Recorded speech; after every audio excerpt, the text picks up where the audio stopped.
Assalamualaikum warahmatullahi wabarakatuh. Anak-anak, kembali lagi di pembelajaran yang keempat ya, di tema 6, subtema yang pertama.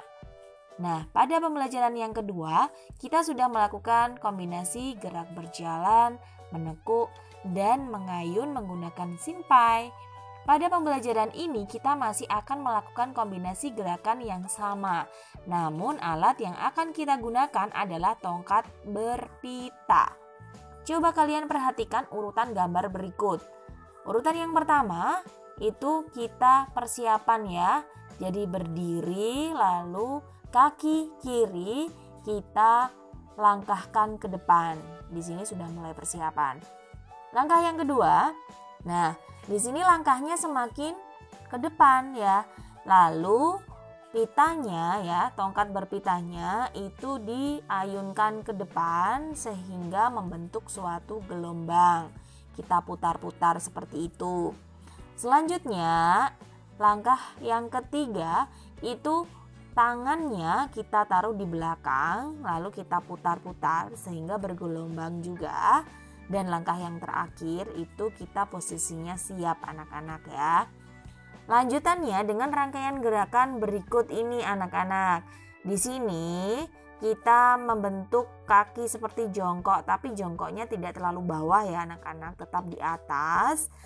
Setelah itu tangannya ditaruh di depan, itu kita membuat gelombang lagi dengan memutar-mutar tongkat berpitanya.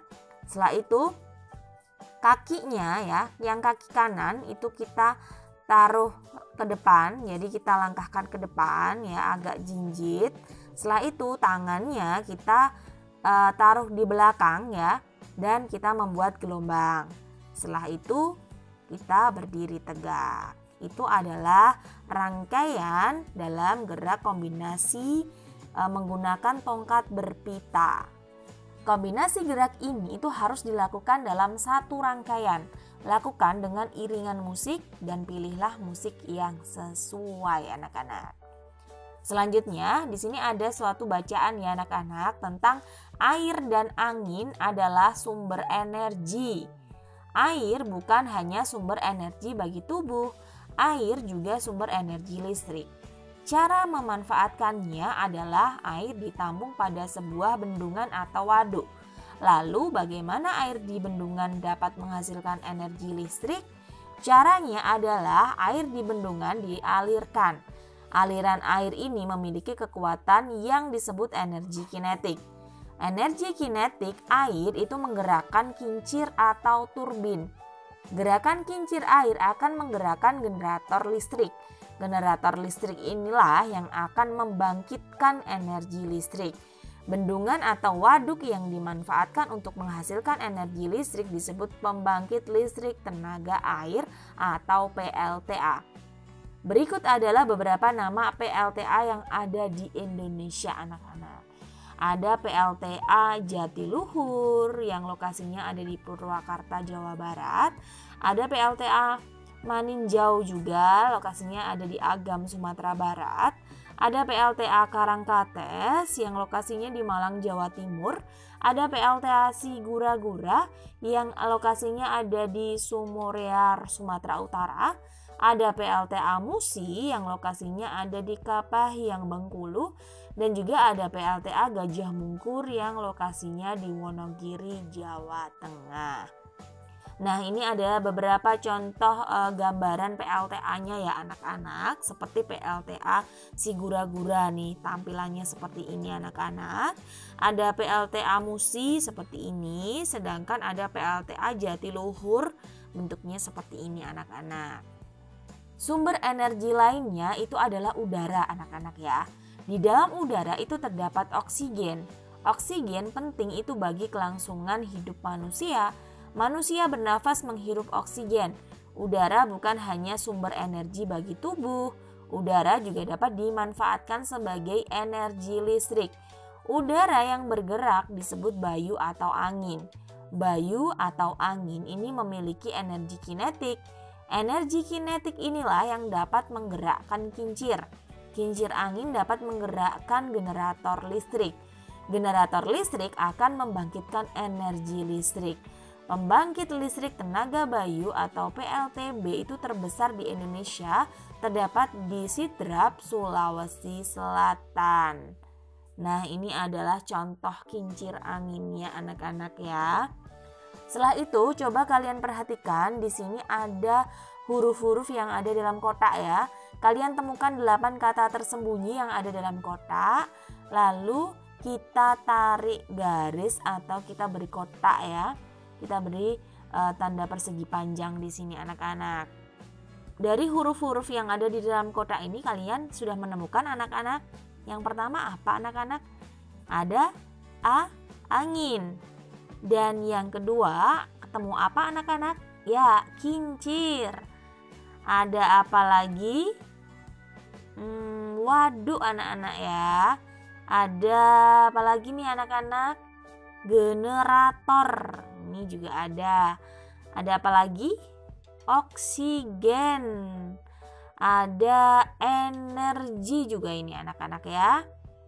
Itu adalah kata yang kita temukan di dalam tabel yang berisi huruf-huruf tadi. Sekarang kita tuliskan 5 informasi tentang sumber energi yang ada pada bacaan tadi. Coba masih ingat nggak anak-anak nih? Yang pertama adalah air merupakan sumber energi bagi tubuh dan sumber energi listrik. Dan yang kedua, aliran air dari bendungan itu memiliki energi kinetik ya yang berguna untuk menggerakkan kincir atau turbin. Dan informasi yang ketiga, bendungan atau waduk dimanfaatkan untuk menghasilkan energi listrik disebut pembangkit listrik tenaga air atau PLTA. Dan yang keempat, udara bukan hanya sumber energi bagi tubuh tetapi juga dapat dimanfaatkan sebagai energi listrik.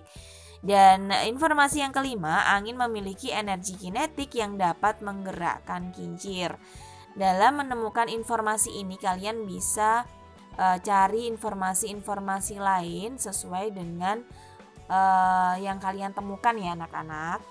Untuk selanjutnya kalian bisa melengkapi kalimat berikut ini dengan kata yang tepat. Coba kalian perhatikan untuk nomor 1, gerak air itu dapat menghasilkan apa anak-anak? Energi listrik ya. Dan yang kedua, kincir angin dapat menggerakkan titik-titik yang akan membangkitkan energi listrik. Menggerakkan apa? Ya, ada generator. Yang ketiga, air adalah contoh apa anak-anak? Ya, sumber energi. Dan yang keempat, energi titik-titik air dapat menggerakkan kincir air. Energi apa? Ya, ada energi kinetik.